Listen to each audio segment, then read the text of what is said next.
Habis Baca Podcast.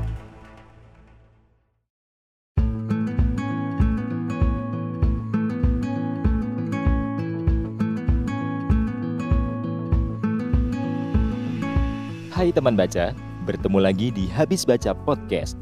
Bersama aku Sani, di podcast ini aku membahas buku-buku yang habis kubaca. Kapanpun dan dimanapun teman baca mendengarkan podcast ini, semoga senantiasa diliputi rasa keberlimpahan. Mak News, adakah teman baca yang kenal dengan ungkapan itu dan siapa yang mempopulerkannya? Nggak salah lagi teman baca, banyak orang mengenal Mak News dari Pak Bondan Winarno. Semasa hidupnya, beliau kerap tampil di televisi membawakan acara kuliner. Jauh sebelum ketenarannya perihal kuliner nih teman baca, rupanya beliau pernah punya rekam jejak karya sastra yang serius. Almarhum Bondan Winarno aslinya adalah seorang penulis. Jadi, kali ini aku habis baca buku berjudul Petang Panjang di Central Park yang ditulis oleh Bondan Winarno dan diterbitkan oleh Naura Books.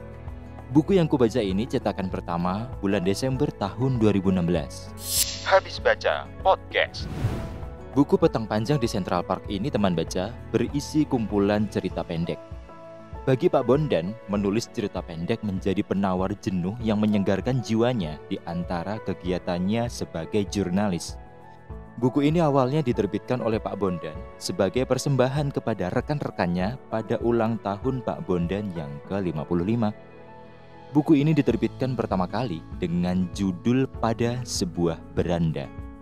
Katanya nih, masih banyak teman-temannya yang saat itu belum tahu bahwa ia pernah berkarya sastra. Sehingga kemudian beliau mengumpulkan tulisan-tulisan cerita pendeknya yang dimuat di media-media cetak.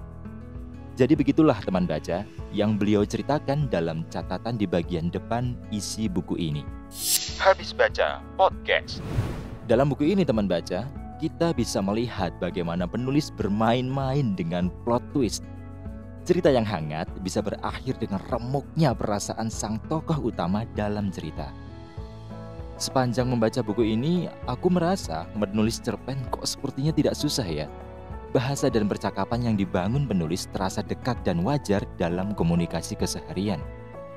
Selain itu aku juga meraba proses kreatif menulis dalam buku ini teman baca. Di ujung tulisan cerita-cerita pendeknya, penulis menyematkan lokasi tulisan ditulis atau diselesaikan. Di antaranya ada kode-kode penerbangan seperti GA353, SK559, bahkan ada juga di Bandara Changi. Artinya, proses kreatif penulis bisa terjadi di mana saja, bahkan di sela-sela kegiatan panjang. Cocoklah rasanya teman baca jika penulis menyebut bahwa menulis cerita pendek adalah penawar jenuhnya. Makna-makna yang dalam juga terasa ketika penulis bermain-main dengan simbol. Seperti pada cerita pendek yang berjudul Pada Sebuah Beranda. Penulis bermain-main dengan metafor seperti beranda dan bunga.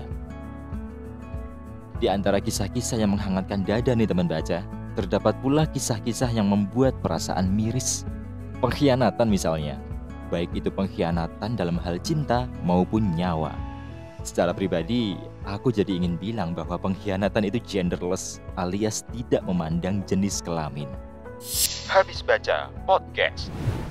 Dari buku Petang Panjang di Central Park, bolehlah kita bilang bahwa Mak News tidak hanya ungkapan kenikmatan kita untuk hidangan kuliner, tapi dapat juga untuk jalinan cerita.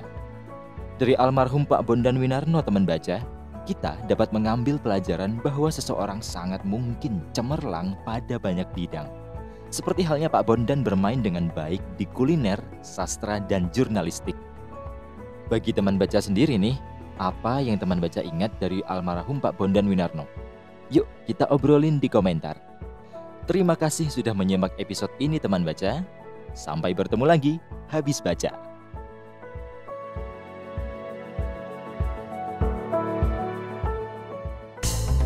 Habis Baca Podcast.